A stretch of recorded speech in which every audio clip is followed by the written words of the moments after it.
Israel और फिलिस्तीन का यह संघर्ष जो आज हम देख रहे हैं, ये कोई कल की बात नहीं है, बल्कि ये तो एक सदी से भी ज्यादा पुरानी कहानी है। तो आज हम इसी उलझे हुए इतिहास को डिकोड करेंगे कि आखिर बात यहाँ तक पहुंची कैसे। तो चलिए शुरू करते हैं। सबसे पहले चलते हैं उस घटना पर जिसने इस आग को फिर से हवा दे दी। 7 अक्टूबर 2023 ये वो तारीख है जिसने पिछले कुछ दशकों में इस टकराव के सबसे भयानक दौर की शुरुआत की। और ये कोई छोटा मोटा हमला नहीं था।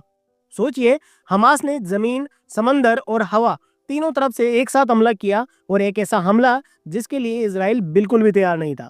इस हमले की गंभीरता का अंदाजा आप इस बात से लगा सकते हैं कि पहले 2 दिनों के अंदर ही 1200 से ज्यादा इजरायली नागरिक मारे गए थे। हमले के फौरन बाद इजराइल के प्रधानमंत्री का एक बहुत सख्त बयान आता है।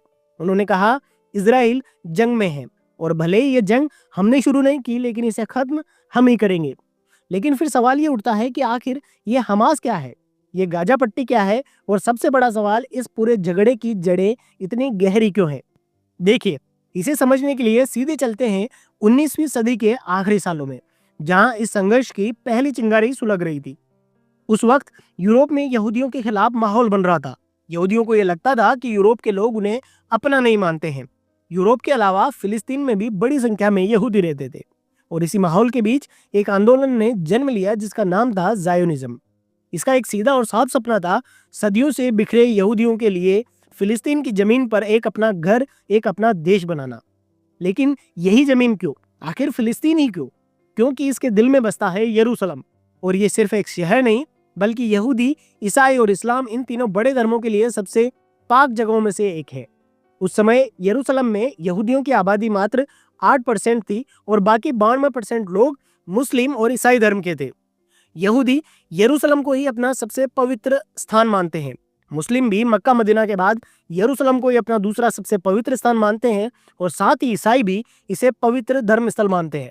और यही बात इस स्थान को इतना विवादित बनाती है। यहूदी लोग पूरी दुनिया के अलग अलग देशों में रहते तो थे, लेकिन उनका अपना कोई देश नहीं था। और उनका ऐसा सोचना था कि एक ऐसा देश भी होना चाहिए जो हमारा अपना हो, जो यहूदियों का देश हो। और इसी सोच ने जन्म दिया जायोनिस्ट मूवमेंट को।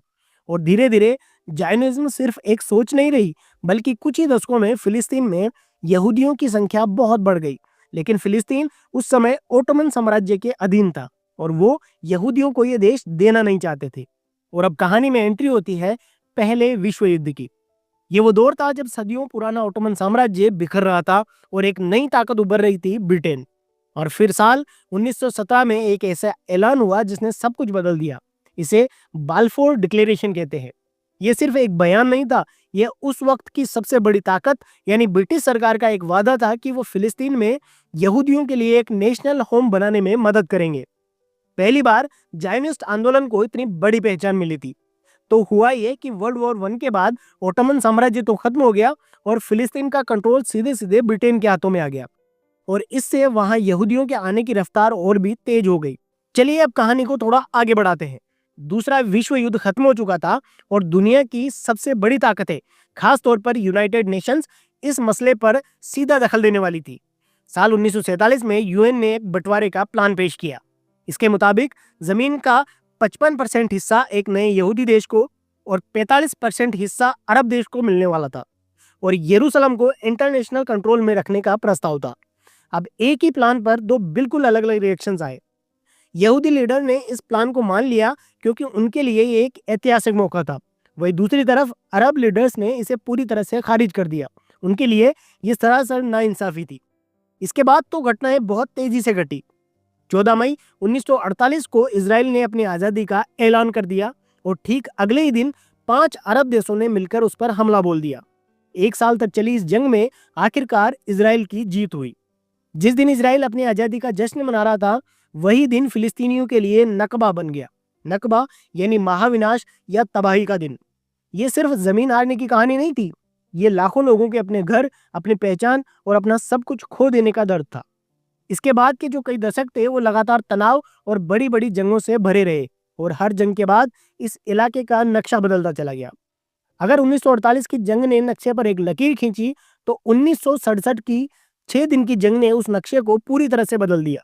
इजराइल ने सिर्फ 6 दिनों में अपने पड़ोसी अरब देशों को हरा दिया और जॉर्डन से वेस्ट बैंक और मिस्र से गाजा पट्टी छीन ली। ये वो दो इलाके हैं जो आज भी इस संघर्ष के केंद्र में है। इसी दौर में 1964 में फिलिस्तीनी मुक्ति संगठन यानी पीएलओ बना। इसका मकसद था एक आज़ाद फिलिस्तीन देश बनाना और आगे चलकर दुनिया ने इसे ही फिलिस्तीनी लोगों का असली प्रतिनिधि माना। अब आते हैं कहानी के उस हिस्से में जहां शांति की कुछ कोशिशें भी हुई लेकिन वो नाकाम रही और फिर नए ज्यादातर ताकतवर गुटों का जन्म हुआ। 90 के दशक में एक ऐसा पल आया जब लगा कि शायद अब शांति हो जाएगी। सालों के दुश्मन यानी इजराइल और पीएलओ पहली बार एक दूसरे को मान्यता दे रहे थे और साथ मिलकर एक नए भविष्य की बात कर रहे थे। लेकिन उम्मीद की रोशनी ज्यादा देर तक टिक नहीं पाई। कागज पर तो बड़े बड़े वादे किए गए लेकिन जमीन पर हकीकत कुछ और ही थी। वादा था कि इजराइल कब्जे वालों इलाकों से हटेगा, लेकिन असलियत यह थी कि वेस्ट बैंक में इजरायली बस्तियों की गिनती बढ़ती ही जा रही थी। जब बातचीत का रास्ता बंद होता हुआ दिखाई दिया तो हथियार उठाने वाली ताकतें बढ़ने लगी और इसी माहौल में हमास सामने आया। ये एक ऐसा गुट था जिसे पीएलओ की बातचीत वाली राजनीति पर भरोसा नहीं था और 2006 में गाजा के लोगों ने चुनाव में इसी हमास को अपनी सरकार के लिए चुन लिया। इसके बाद गाजा की कहानी और भी पेचीदा हो गई। 2005 में इजराइल अपनी फौजें गाजा से हटा लेता है, 2006 में हमास चुनाव जीत जाता है और फिर 2007 में इजराइल गाजा पट्टी की जमीनी, हवाई और समुद्री हर तरह से नाकाबंदी कर देता है। और बस यही दशकों का विस्थापन, कब्जा, नाकाम शांति, समझौते और टूटे हुए वादे, ये सब मिलकर हमें वापस उसी तारीख पर ले आते हैं जहां से ये कहानी हमने शुरू की थी, 7 अक्टूबर 2023। ये हमला अचानक नहीं हुआ था, ये इस लंबी और दर्दनाक कहानी का ही एक नतीजा था। तो इस एक सदी के संघर्ष के बाद जहां हमने हिंसा के भयानक दौर भी देखे और उम्मीद की कुछ किरणें भी, आज सबसे बड़ा सवाल यही है कि इस मसले का हल आखिर कैसे दिखता है।